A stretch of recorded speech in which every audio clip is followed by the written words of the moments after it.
Okay guys, this is part 2 of our generator shed build video.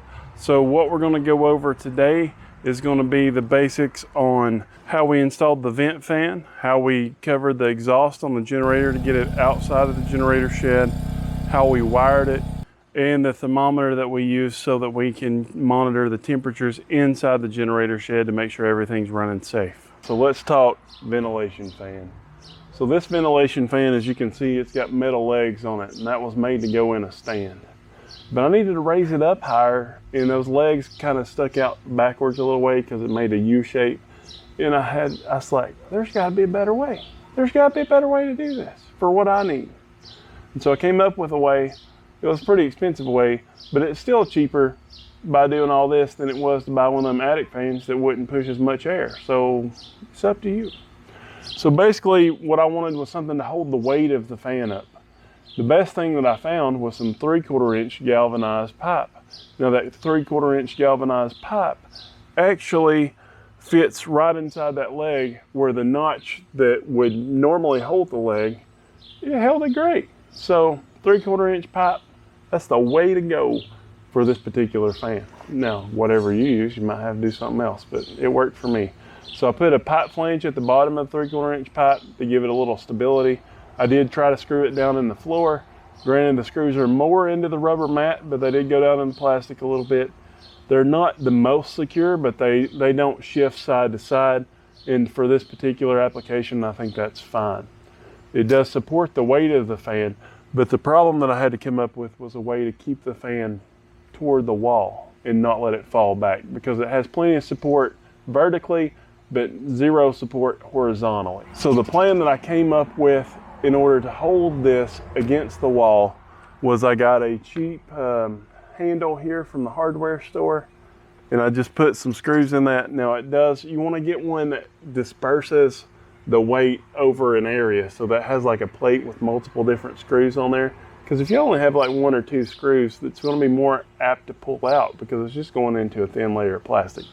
So I got one that had 3 screws in there. I think that'll work fine. And then I did 2 heavy duty zip ties just from that handle that I installed up there, just as an anchor point, down around the handle that's made on the fan. And that holds it against the wall, and it won't come back this way. So if I pull it, it's going to pull the whole wall. It does shift side to side a little bit, but nobody cares, right? Because we're not moving this around. It's just going to stay in one place. It's just going to run, and it runs fine. Now the way that I powered this fan was just by plugging it into the generator. It stays plugged into the generator so that if the generator's running, guess what? The fan's running. And it's always running on high because there's no reason to ever not have the fan running or not have it on high. I guess if it was like negative 100 degrees and you just wanted it to be warm in here, then it might work, but normal everyday Americans, no. You just keep the fan on. Keep the fan on high. No fires, no melting, fan on. Hey, guess what you need to do with the fan? Leave it on. Okay guys, so now we're back to the point where we got to deal with this exhaust issue a little bit. So with my Predator generator, I made a couple of different versions of an exhaust for my camper, okay? First time I used some flex tube, it didn't stick to the muffler very well at all. And so then I went back and I made one out of a pipe flange. It works really good. I did have to go back and add some heat resistant Loctite to it, but it works really well now. It doesn't come loose or anything. And that was my plan for this thing. Because it's the same basic principle. It's got a spark arrestor in there. You take the spark arrestor out.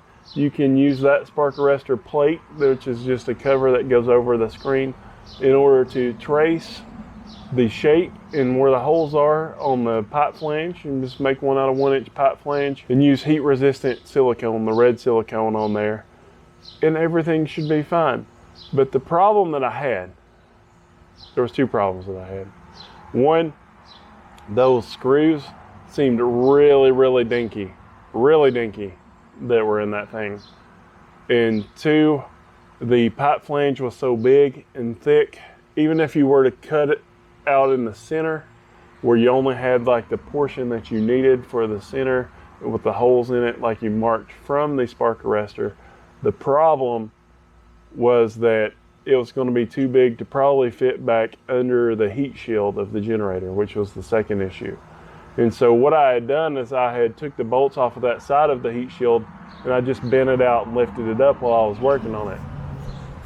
But it would clear, I think, if I did that, but I was really nervous because it was a really thick, heavy piece of metal and the screws were really small and dinky and it didn't have much clearance, and I was afraid of, like, you know, built up heat over everything. And so I did break down and I bought an exhaust kit from genexhaust.com. The particular kit that I bought for this generator, I'll put in the description below, a link for Amazon. But I will tell you that a lot of their kits, all you do is take the spark arrestor plate off and look at it, and it has a number on there like 90 or 72. And they have a kit that you can look at, and you can get most of them on Amazon, where you just type in generator exhaust number 72, number 90, that kind of stuff, and they'll pop right up. Now, I was thinking that this would be, number one, a lighter material, and number two, a material that's not as thick, and so that I wouldn't have the heat shield issue. I will say that they do have another plate and two gaskets that go behind that exhaust manifold. And so it actually does bring it out probably about the same depth as the galvanized pipe flange, but it fit right inside the hole of the heat shield. And it came with 3 new screws, and the 3 new screws, I don't know how, I think it's kind of witchcraft, because when I took the first ones out, and I lost them, so I can't really compare them, but they looked like the dinkiest little screws that wouldn't hold anything. And the new screws here, which were obviously the same diameter, had a different head on them, and they were longer because you were putting more material in there, but they seemed a lot more beefier. And it wasn't just like, you know, because the metal was more thick or anything, because it had to be the same diameter. I mean, it could have been a harder steel, but you still couldn't tell. It was the same diameter screw as what was in there before, because the threads worked, and it just seemed a lot more beefy. I don't know. Witchcraft. I will say that those plates went inside that heat shield very well and seemed to mate up very good with it, and everything seems to be really secure after I put it on there. Since I did order the kit, I did get the kit that had the silicone exhaust tube instead of the steel flex hose, because I figured it would be better for temperature wise, and that actual pipe wouldn't get as hot because it's silicone. I may actually change this in the future to be a metal pipe going out of the back of the generator shed, and then putting an elbow on it and transitioning it to the silicone. That way I can just take it out sideways to the end of the shed, just to have it a little bit further away from the house. The next step is to mock this bad boy up inside the shed here and figure out exactly where that exhaust tube needs to go out. And then I used a hole saw in order to put a hole there just big enough for the exhaust tube to go out. And it was actually about a 1/4 inch too big. So I actually sprayed a little bit of fire block around there, because I think with the silicone it's going to be fine and it's not going to get too hot. Even if it did, you know, the little bit of foam melted away, that would be okay, as long as the plastic's not melting and it's nowhere near the plastic. The next thing that I wanted to accomplish is I wanted a way to keep the generator battery charged up for the electric start. That's one of the reasons that I chose this generator. I thought if it had an electric start, my wife and family would be more apt to use it if I wasn't home. And so that was the one biggest complaint on Amazon about this particular generator, was that it will not start apparently if the battery's dead, not even with the pull rope. So don't let the battery die. You know, you want to run a generator every month, at least every quarter, you know, for a little while with a load on it, keep everything going, keep the carb cleaned out. Another reason that I chose this generator is because I'm going to use it on propane mostly here, and probably not ever put any gas in the bowl of the carb. So that should make it last a lot longer. However, I did run across one video on a dual fuel generator where somebody said that perhaps it's not smart to not put gas in it. if you're going to run it every now and then, because they had an issue where they had some rust in their carburetor because it built up some precipitation or something. I don't know. I'm not a small engine guy. I think that it's better to not put gas in there if we can avoid it, so that's what I'm going to do. But a lot of people put like solar battery tenders on their generator sheds. Mine's up under the deck. That didn't work out so well. I could have put one on the front, but for the cost it was a lot more and get limited sunshine. So I went with an extension cord. This is the one area that I cheaped out on. I'm not particularly happy about the install, but the extension cord comes down from my outdoor kitchen because I got a plug up there, it just drops down, and I got a hole in the back of the generator right here that the cord goes into. Also messing on my OCD bad because I made a hole big enough for the whole end of the cord to fit in when I should have just cut the end of the cord off, made a small hole for the cord to go through, and then put another plug or an outlet inside the generator box. But we live and we learn. So I have a battery tender junior in here because this thing's not going to need much to keep it charged. Let's face it, it's just a little dinky battery. It just needs a little bit of juice every now and then, and the battery tender just constantly manages it to see if it's full or if it needs a little bit and keeps it topped off.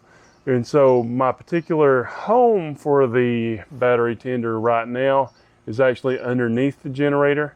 And so the extension cord kind of runs under the generator and the battery tender just sits there. So you gotta have a way to get power out of your generator box.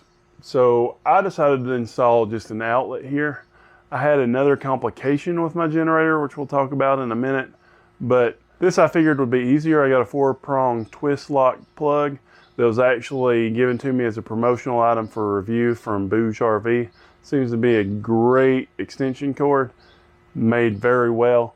So I'm going to throw a link to that in the details down below too, and we'll kind of keep track of that, see how it lasts.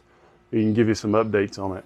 But I will say I did the outlet here. It's a weatherproof outdoor outlet with a cover. This is an in-use cover. Of course, that big extension cord won't fit there. But when it's plugged in, the cover will kind of hang over it. So if it's raining, number one, there's a roof kind of above here from the outdoor kitchen. It's not completely dried in or anything, but very little water is going to hit the back part of this generator anyway. But if it does come down on here, it won't hit the electrical part. So you put the extension cord in here, you put the other end in the house, you're good to go. Of course, you want to start the generator up first. But basically, in order to do this, I just drilled a hole through where the hole was on the back of the box here, about the same size, and I used some more of those deck screws because it's before I started using the other screws.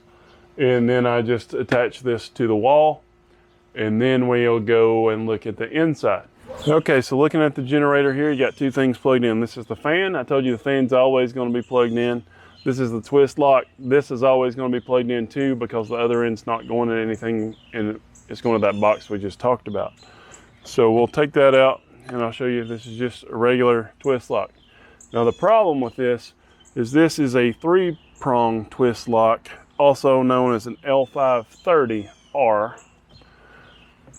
And the transfer switch on the house has a 4-prong twist lock. And that's basically why I have this box here, because there's some connections in there. I'm not going to go over those because those are pretty, a lot of people don't agree with that. So I'm going to tell you, if you got a 3-prong twist lock and you're going to a 4-prong twist lock, you need to contact the manufacturer of your transfer switch or whatever, or an electrician, and let them walk you through it. So I'm not going to go over what I did there, and just know anything that you do, you're doing at your own risk. I've even had some people tell me that this wasn't good, but the manufacturer of the transfer switch says that it's going to be fine. So I'm not going over it. I'm just throwing that out there. There are some safety hazards that you need to know what you're doing to make that conversion. So what's the easiest thing to do and the best thing to do? Get a generator with the same plug as your transfer switch. Just do that. Just do that. Don't make my mistakes. Just do that. It'd be a lot easier. While we're here, I'm going to talk about the two last things that we hadn't talked about. I do have, this is a ground wire. The ground wire that goes to the ground rod that's right outside of the generator shed. Need to get a wire terminal for this, a ring terminal, and put on there, because this bolt's itty bitty tiny, but it's working for now. But it's not the greatest connection, and I know that, and it's on my to-do list. Okay. The next thing that I did was I replaced the factory propane hose and regulator that came with this machine. I did it for two reasons. Number one, the one that I bought was longer, so I could put the propane outside the generator shed, because I think that that's important. Some people run it inside. I wouldn't do that. The other aspect is this is steel braided hose, and I feel personally that my dogs would like to chew on this, even though they don't chew on the ones on my grill, but they would much prefer to chew on this over the metal braided hose. So that's why I made that upgrade, and we're almost done. One of the last additions that I did was I made this hook, and that way we make sure our propane's off. If we're not using our propane, or we're changing out the tanks or whatever, we don't just have to throw this bad boy on the ground. So we can just hang it up like that and then not get any dirt and stuff in there and not have to worry about it. I did forget to mention that I did drill a hole in the bottom here where I ran the propane line, and then it was a little bit larger, so I put some fire block foam in there, and it's been fine. We have one last safety feature that we installed in our generator shed that I wanted to talk to you about. I told you the biggest con was that the heat buildup in here. And so the insulation helps protect against that. The fan helps protect against that. But how do I know how hot it is in here? So we're gonna open this thing up. Right here on the back, I have a module for an outdoor thermometer sensor for a weather station that I have inside the house. So it tells you on this sensor what the temperature is and the humidity, and it also tells you inside the house. So I know how hot this thing is before I ever come outside. I will have a link in the Amazon description to the monitor that I chose. I chose it mainly because there's 3 of the external temperatures, so I can have one in a couple different areas. But I've been happy with it so far, and so I'll throw a link to it in the description too. Do not forget to hit that subscribe button.